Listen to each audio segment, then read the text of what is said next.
우리의 신앙의 목표는 무엇입니까?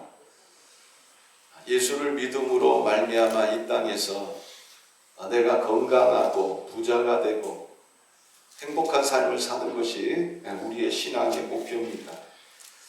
가정의 평안함을 얻는 것이 우리의 신앙의 목표입니다. 자, 이런 것은요, 세상 사람들도 다 가지고 있는 겁니다. 예수 안 믿어도 세상 사람들도 다 이런 생각을 가지고 살고 있다는 것입니다. 자, 오늘 읽은 이 말씀을 보면 예수님이 우리들에게 이렇게 말씀을 하십니다.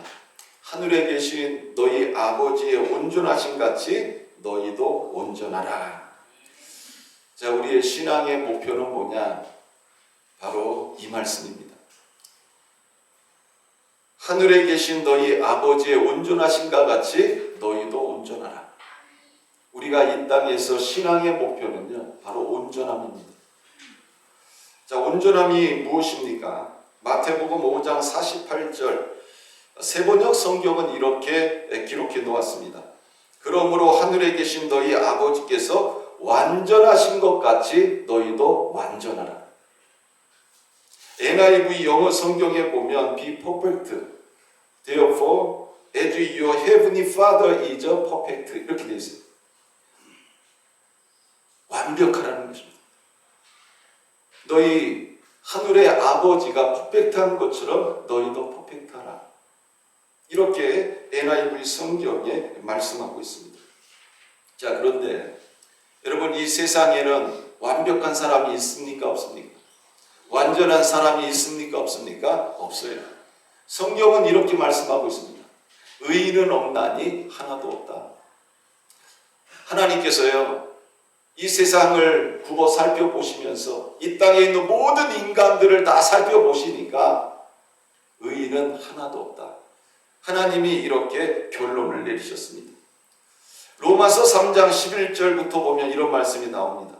깨닫는 자도 없고 하나님을 찾는 자도 없고 다 치우쳐 함께 무익하게 되고 선을 행하는 자는 없나니 하나도 없도다.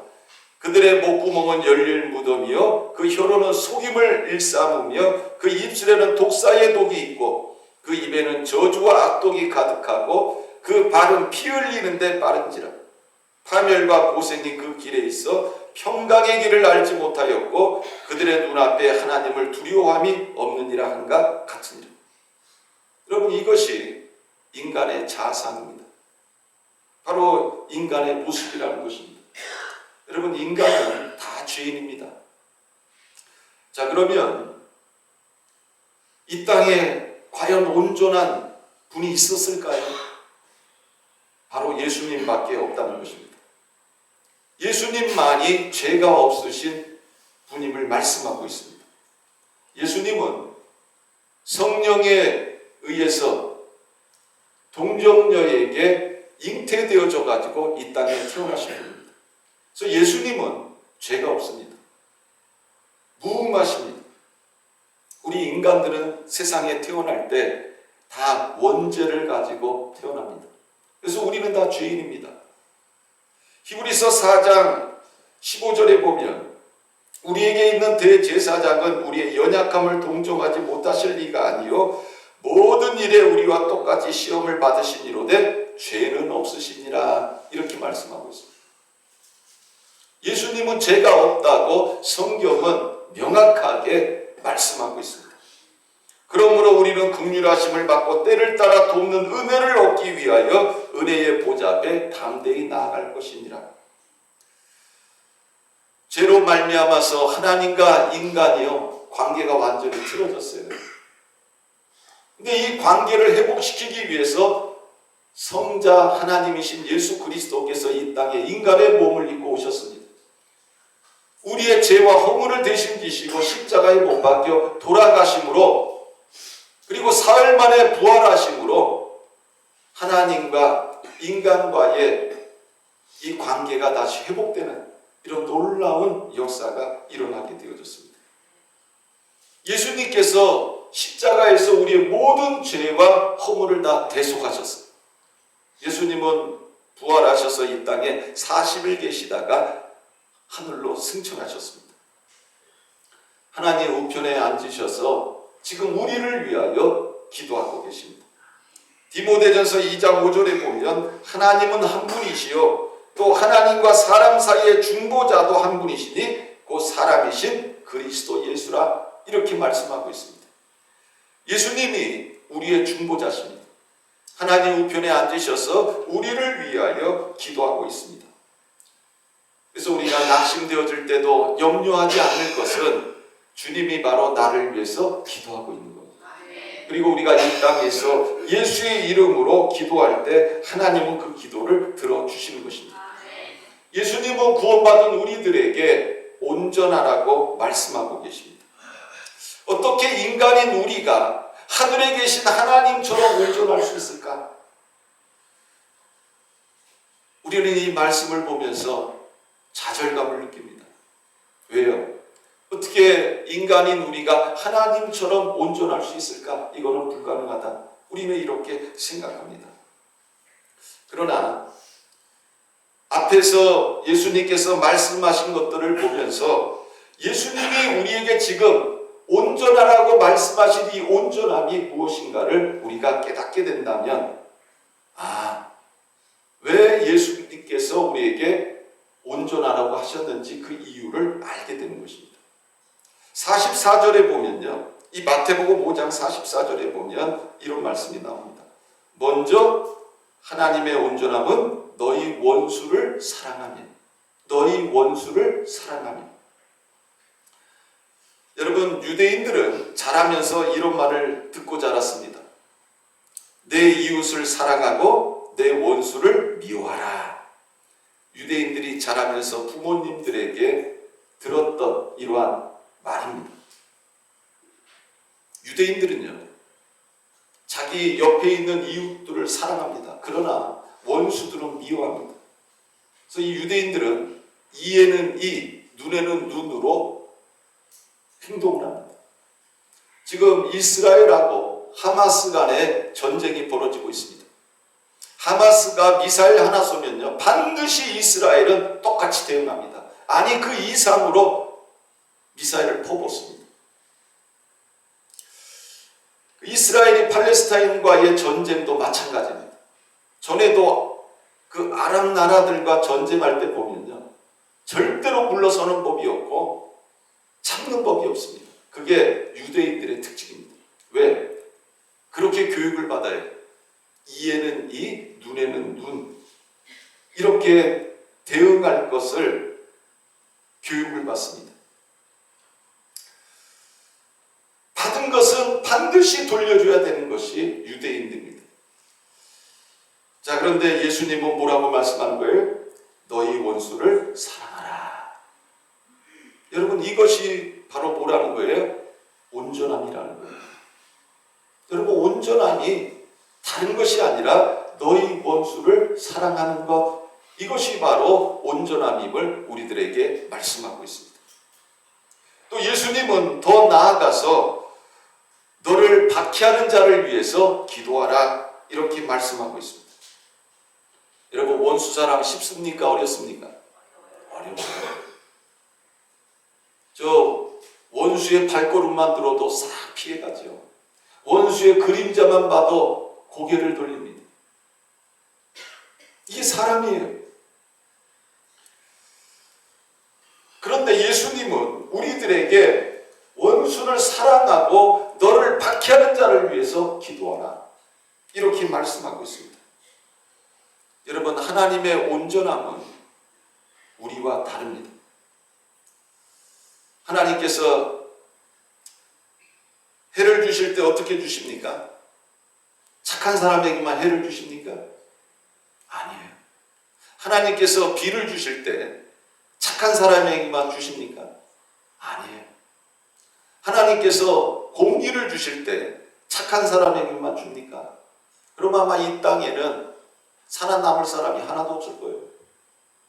하나님은 착한 사람에게도 악한 사람에게도 똑같이 햇빛을 주시고 비를 내려주시고 공기를 주십니다. 자, 여러분들은 우리가 이 말씀을 통해서 무엇을 깨달아야 되느냐? 하나님의 사랑은 경계선이 없다는 거예요. 뭐가 없다고요? 경계선이 없어. 사람은 경계선을 거놓고 살아야 해. 여기까지 내 것, 여기 침범하면 너희들 경찰에 신고할 거야. 이건 내 것 건드리면 내가 경찰에 신고할 거야. 우리는 다 경계선이 있어요. 나라도 국경선이 있어요. 경계선이 있어요. 근데 하나님에게는 경계선이 있다 없다? 없다는 것입니다. 여러분, 세상에서 가장 귀한 게 뭐라고 생각합니까? 세상에서 가장 비싼 것이 뭐라고 생각합니까? 아마 여러분들 손에 보면 지금 여기 뭐 금가락지 끼고 계신 분들 많을 거예요. 이게 뭐 결혼에 대한 상징으로서 끼고 계신 분들도 있고 또는 액세서리로 끼신 분들 있을 거예요. 사람들은요, 금, 다이아몬드 이런 걸 가장 귀하다고 생각합니다. 그래서 부자일수록 요즘 이런 세상이 경제가 안 좋을 때는요, 금을 많이 확보하려고 그래요. 근데 제가 볼 때 세상에서 가장 귀한 거는 그런 게 아니에요. 다이아몬드, 금 이런 게 아니에요. 뭐가 가장 귀하냐? 저는 햇빛이 가장 귀하다고 생각합니다. 여러분, 만약에 하나님이 이 햇빛을 비춰주시지 않으면요, 사람이 살 수가 없어요. 아마 제자들 정신질환에 걸리고 우울증에 걸리고 제자들 그럴 거예요. 저는 또 가장 귀한 거를 뭐라고 생각하느냐? 공기라고 생각합니다. 여러분, 산소가 없으면 사람들은요 2분 3분 안에 다 죽어요. 그게 인간입니다. 이 공기라는 게 얼마나 귀한 줄 몰라요. 병원에 가면은 여러분 산소 팔죠. 고산지대 가면은 산소라는 걸 팔아요. 근데 우리는 여러분 그 산소를 값없이 지금 마시고 있잖아요. 또 가장 귀한 게 뭐냐? 저는 비라고 생각합니다. 하나님이 이 땅에 비를 내려주시지 않으면 여러분 사람들은 물을 며칠 먹지 못하면 다 죽어요. 그게 인간입니다. 그런데 하나님은 이렇게 귀중하고 소중한 것을 다 우리들에게 어떻게 주시는 거예요? 무료로 주시는 거예요. 무료로. 그것도 착한 사람들에게만 주는 것도 아니고 악인들에게도 주고 계신다는 거예요. 하나님은 어떤 분이세요? 하나님은 사랑에 경계선이 없으신 분이라는 겁니다. 만약에 교회 다니는 성도들에게만 햇빛을 주시고 비를 주시고 공기를 주신다면 여러분 얼마나 좋겠어요? 그럼 아마 이 땅에는 다 예수 믿는 사람들만 있을 거예요. 불신자들도 다 예수 믿겠다고 달려들 거예요. 근데 하나님은요, 예수 믿는 사람이나 안 믿는 사람에게 똑같이 햇빛도 주시고 비도 주시고 공기도 주고 계신다는 것입니다.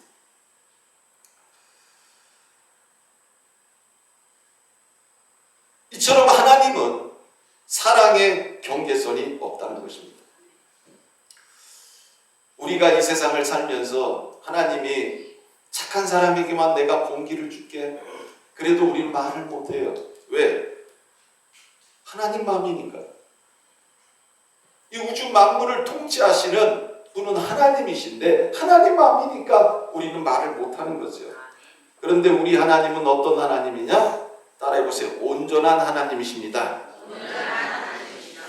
그래서 선인에게도 악인에게도 똑같이 주시는 거예요. 이것이 하나님의 온전이라고 예수님은 우리들에게 가르치고 계시는 것입니다. 그래서 예수님은 이렇게 말씀하시는 겁니다. 이같이 한즉 하늘에 계신 너희 아버지의 아들이 된다. 자, 하나님의 아들이 되고 딸이 되는 것은 그냥 되는 게 아니에요. 누구같이 하면 하나님의 아들이 되고 딸이 된다는 거예요? 온전하신 하나님처럼 행하면 하나님의 아들이 되고 딸이 된다. 이것을 우리들에게 말씀하고 있습니다. 이 말씀은 뭘까요? 우리가 이 땅에 살아가면서 하나님이 사랑의 경계선이 없으신 것처럼 우리들도 이 땅에 살아가면서 뭐를 없애라는 거예요? 사랑의 경계선을 없애라는 것입니다. 그래서 마태복음 5장 46절 자, 47절 우리 같이 한번 읽어보겠습니다. 자, 시작. 너희가 너희를 사랑하는 자를 사랑하면 무슨 상이 있으리요? 세리도 이같이 아니하느냐? 또 너희가 너희 형제에게만 무난하면 남보다 더하는 것이 무엇이냐? 이방인들도 이같이 하느냐? 자, 유대인들이 가장 멸시하는 사람들이 누구냐? 이방인들이에요. 이방인들. 이방인들을 어떻게 봐요? 개, 돼지처럼 봅니다. 그게 유대인들의 특징이에요. 또 자기 나라 안에서 가장 미워하는 사람이 있어요. 누구예요? 세리입니다. 세리. 이 당시에 이스라엘 로마의 통치를 받았어요. 지배하에 있었습니다. 그런데 이 세리들이요, 이 로마를 등에 입고서 이 백성들의 고요를 빨아들이는 거예요. 그러니 이스라엘 백성들에게 있어서 가장 나쁜 놈은 누구예요? 세리요. 우리나라 일제시대 때에 일제의 앞잡이가 돼가지고 사람들을 못 살게 군 사람들이 있잖아요. 지금까지도 그 이야기들이 우리들 안에서 지금 이루어지고 있습니다. 예수님께서 하시는 말씀이 뭐냐? 너희가 너희를 사랑하는 자를 사랑하면 무슨 상이 있으리요? 세리도 이같이 아니하느니. 세리도 이렇게 한다는 거예요. 너희가 미워하는 그 세리도 이같이 한다. 또 너희가 너희 형제에게만 무난하면 남보다 더하는 것이 무엇이냐? 이방인들도 이같이 아니하느니. 그러면 이방인들도 이렇게 한다는 거예요. 너희가 개, 돼지처럼 여기는 이방인들도 이렇다는 거예요.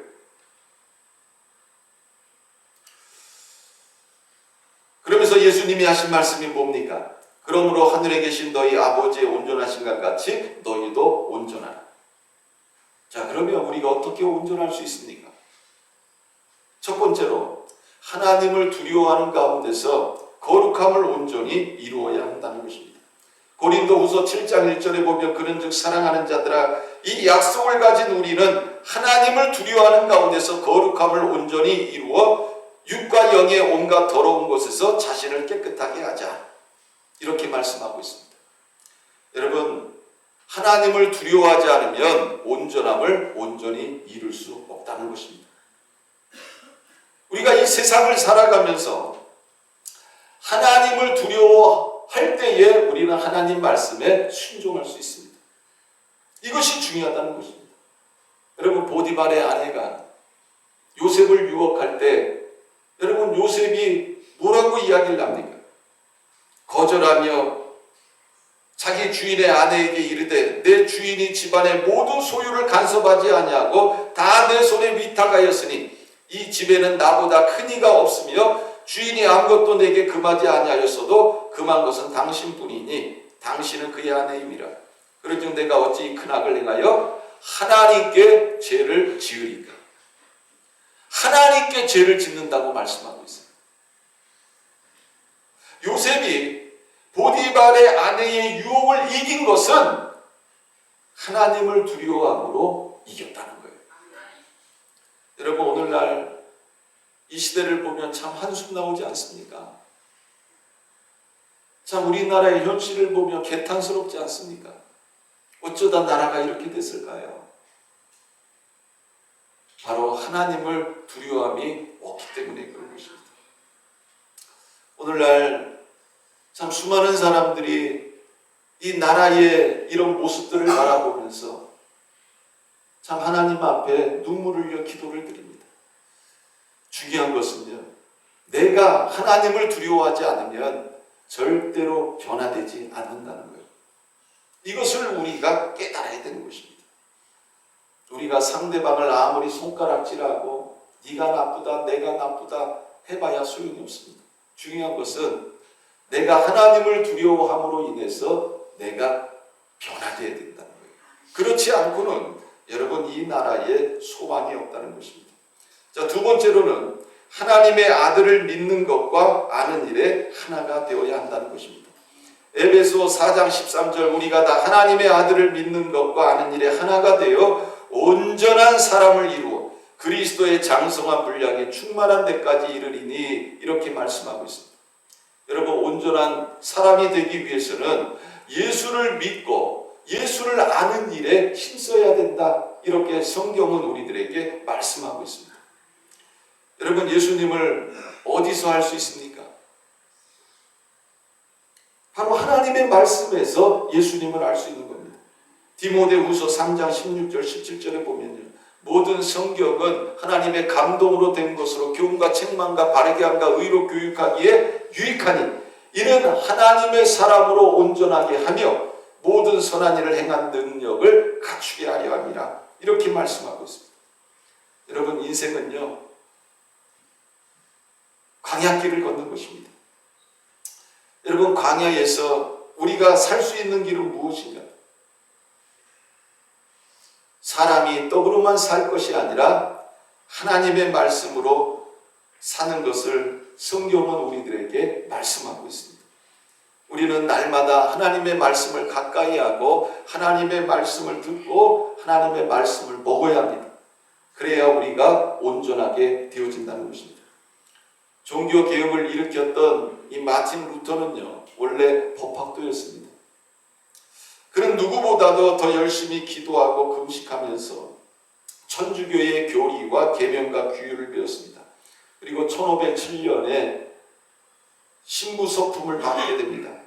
그리고 1510년에 모범신부로 뽑혀가지고 이제 5개월 동안 로마를 방문하게 됩니다. 이때 28계단으로 된 빌라도의 계단을 오르게 되었습니다. 계단에 깔린 이 유리 조각은 고난의 강도를 더했고 순례자들은요, 그것으로 구원과 제사함이 이루어진다고 믿었습니다. 한번 생각해 보세요. 계단에 유리 조각이 있는데 그거를 무릎팍으로 그 계단을 올라갑니다. 살이 찢어지고 피가 나고요. 얼마나 아프겠습니까? 그럼에도 불구하고 이것이 나를 구원한다. 이런 생각을 가지고 그 계단을 순례자들은 올라갔던 것입니다. 루터도 마찬가지로 그 빌라도의 계단을 올라갔습니다. 무릎이 깨지고 피가 터졌지만 제 용서를 구하면서 계속 올라갔습니다. 그런데 고통만 도하지 마음의 평강은 없습니다. 그러던 어느 순간에 그의 마음속에서 로마서 1장 17절 말씀이 떠올랐습니다. 오직 의인은 믿음으로 말미암아 살리라. 루터는 마음이 뜨거워서 견딜 수가 없어서 그 자리에서 벌떡 일어났습니다. 그리고 계단에서 걸어서 내려왔습니다. 의롭게 된다는 것은요, 선행이나 공로로 되어지는 것이 아니라 하나님의 은혜로 된다는 것을 깨닫고 그는 감격에 젖었습니다. 그리고 이렇게 말을 합니다.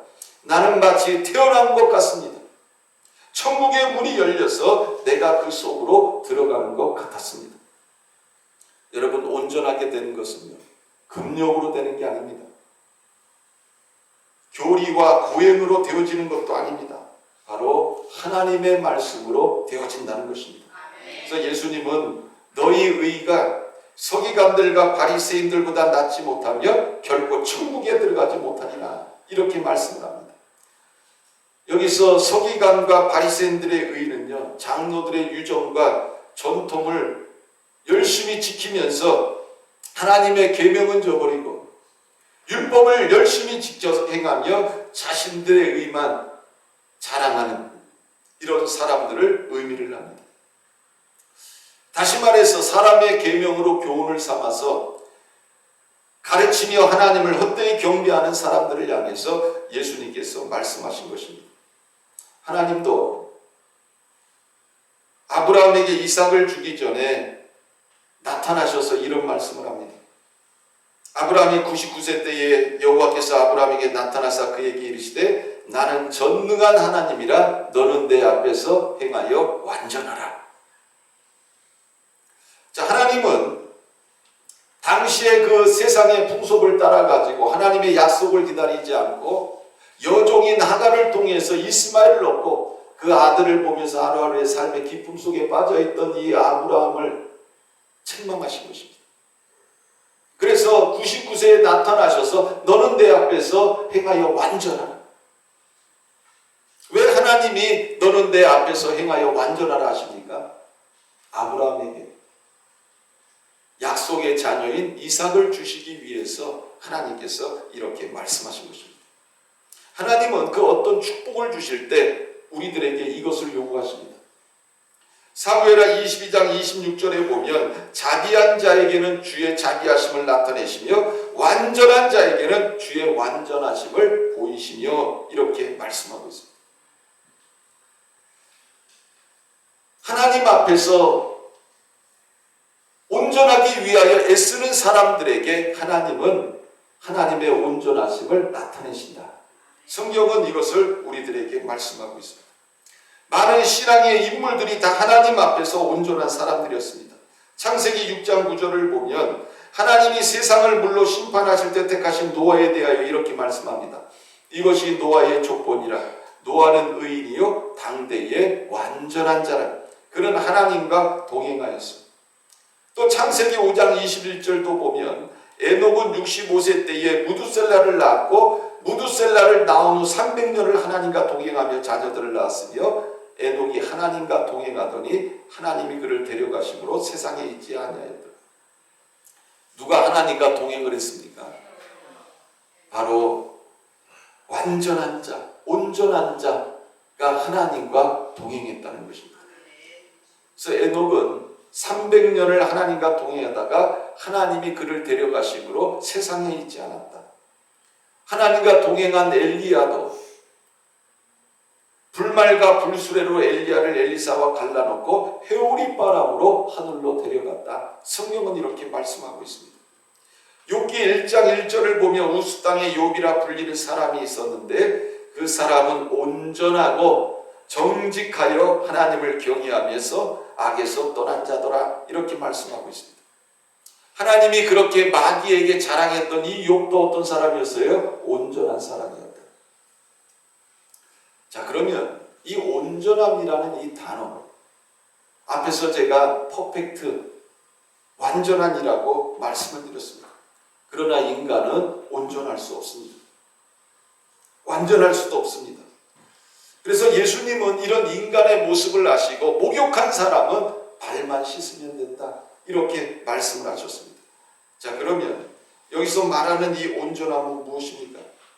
너희도 온전하는 예수님의 말씀은 하나님께서 우리에게 보여주신 사랑과 자비 그리고 그분의 완전한 성품을 닮아가라는 것입니다. 이 온전함은 우리의 힘으로는 결코 이룰 수 없습니다. 바로 하나님의 은혜와 성령의 인도하심으로만 가능함을 우리들에게 말씀하고 있습니다. 그래서 결국 성도들의 온전함은 하나님의 사랑을 체험하고 그 사랑을 세상에 나눠주는 삶을 통해 드러나게 되는 것입니다. 하나님은 우리를 통해서 세상에 하나님의 사랑과 용서가 나타나기를 원하고 계시는 것입니다. 자, 그러면 이 온전함은 언제 이루어질까요? 우리 평생의 여정 속에 이루어진다는 것입니다. 이 온전함은 은사가 아니에요. 하나님 우리에게 툭 던져주시는 은사가 아니라 우리가 평생 동안에 우리가 이 온전하기 위해서 애쓰고 힘써야 된다는 것입니다. 그래서 사도 바울은 빌립보서 3장 12절 14절에 내가 이미 얻었다 함도 아니요 온전히 이루었다 함도 아니라 오직 내가 그리스도 예수께 잡힌 바 된 것을 잡으려고 달려가노라. 형제들아 나는 아직 내가 잡은 줄로 여기지 아니하고 오직 한 일, 즉 뒤에 있는 것은 잊어버리고 앞에 있는 것을 잡으려고 표대를 향하여 그리스도 예수 안에서 하나님이 위해서 부르신 부름의 상을 위하여 달려가노라. 사도 바울은요 평생 달려가는 거예요. 그 앞에 있는 표대를 향하여 달려갔다. 이것을 강조하고 있는 것입니다. 그러면서 사도 바울은요 그리스도 십자가의 원수로 행하는 사람들에 대해서 말씀을 하는데 그 사람들은 어떤 사람들이냐? 사도 바울은 이렇게 말씀합니다. 그들의 씨는 배요. 이렇게 말하고 있습니다. 그들의 씨는 배요. 무슨 말이에요? 오직 먹는 것에 목숨을 걸 정도로 자기 배를 채우는 일에 혈안되어진 사람들을 말하는 것입니다. 바로 이 땅의 일만 생각하는 사람들을 말씀하고 있는 것입니다. 그들은 그리스도의 원수로 행동하는 사람들이다. 성경은 이렇게 말씀하고 있습니다. 그래서 그들의 마침은 멸망이다. 사도 바울은 이것을 말씀하고 있습니다. 자, 그러면 성도를 온전하게 해서 그리스도의 장성한 분량이 충만한 데까지 이르게 하려는 이유가 무엇인가? 왜 하나님은 우리들에게 온전함을 원하시느냐? 에베소서 4장 12절 13절, 이는 성도를 온전하게 하여 봉사의 일을 하게 하며 그리스도의 몸을 세우려 하십니다. 이 목적 때문에 하나님이 우리를 온전하게 하라고 말씀하고 있는 거예요. 결국 목적은 뭡니까? 봉사의 일을 합니다. 또 하나는 뭐예요? 그리스도의 몸을 세우려 하십니다. 이것을 위해서 온전하라고 우리들에게 말씀하고 있는 것입니다. 이제 결론을 맺습니다. 결국 신앙생활은 누구를 닮아가는 거예요? 예수님을 닮아가는 거예요. 예수님처럼 사는 것입니다. 예수님처럼 봉사하면서 예수님처럼 교회를 세우라는 것입니다. 이것이 성도의 삶의 목표라는 것입니다. 그래서 우리가 이 땅에 살아가면서 가져야 될 목표는 하늘에 계신 너희의 아버지가 온전하신 같이 너희도 온전하라. 그래서 우리가 받은 그 사랑, 주님이 나를 용서하신 그 은혜, 자비, 그것을 내가 세상에서 다른 사람들에게 똑같이 하기를 원하시는 이런 예수님의 마음을 우리가 다시 한번 깨달아야 하는 것입니다.